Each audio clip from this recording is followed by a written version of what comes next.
नई लोकसभा के गठन के चौथे दिन देश की राष्ट्रपति द्रौपदी मुर्मू ने दोनों सदनों लोकसभा और राज्यसभा को संयुक्त रूप से संबोधित किया।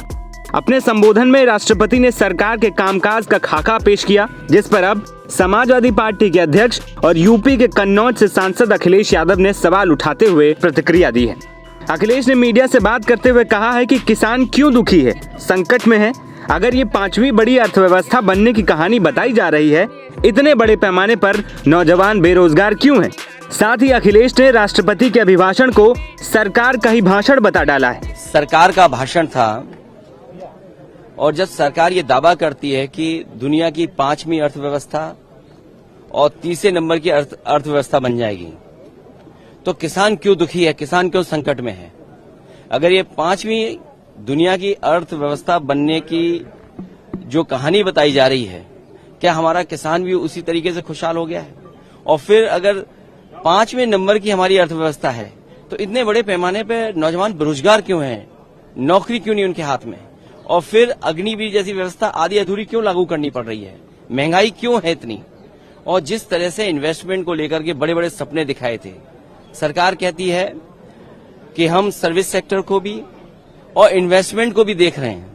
तो इन्वेस्टमेंट है कहाँ? अगर इन्वेस्टमेंट होता तो हमारी और ग्रोथ दिखाई देती। कुछ लोगों की ग्रोथ से देश की ग्रोथ नहीं हो सकती है। कुछ लोगों की ग्रोथ से तो हमारा नंबर अच्छा हो सकता है, हम 5वें नंबर की व्यवस्था बन सकते हैं। लेकिन हमारे देश का किसान, गरीब और जो अभी तक 10 साल में सबसे ज्यादा उत्पीड़ित हुआ है, उसके लिए क्या है सरकार का? और बाकी बातें हम लोग सदन में कहेंगे। बता दें कि राष्ट्रपति द्रौपदी मुर्मू ने गुरुवार को संसद में अपना अभिभाषण दिया। इस मौके पर उन्होंने मोदी सरकार की बीते 10 सालों की उपलब्धियों का जिक्र किया। उन्होंने कहा कि पीएम मोदी की अगुवाई में मौजूदा सरकार ने हर क्षेत्र में शानदार काम किया है। अपने अभिभाषण के दौरान राष्ट्रपति ने देश की तेजी से बढ़ती अर्थव्यवस्था के लिए मोदी सरकार की नीतियों को जिम्मेदार बताया। उन्होंने कहा कि ये बीते 10 साल के प्रयासों का ही नतीजा है। आज हमारे देश की अर्थव्यवस्था विश्व की सबसे तेजी से बढ़ती अर्थव्यवस्थाओं में से एक है। राष्ट्रपति ने इस दौरान कई अन्य विषयों पर भी अपनी बात रखी। हालांकि राष्ट्रपति के अभिभाषण के दौरान विपक्ष ने कुछ विषयों पर सदन के अंदर शोर मचाकर अपनी सहमति भी दर्ज कराई। माननीय सदस्यगण, सरकार का ये निरंतर प्रयास है कि देश के युवाओं को अपनी प्रतिभा दिखाने का उचित अवसर मिले।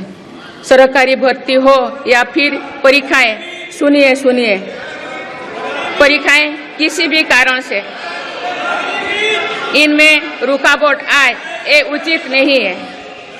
इनमें शुचिता और पारदर्शिता बहुत जरूरी है। हाल ही में कुछ परीक्षाओं में हुई पेपर लीक की घटनाओं की निष्पक्ष जांच और दोषियों को कड़ी से कड़ी सजा दिलवाने के लिए मेरी सरकार प्रतिबद्ध है।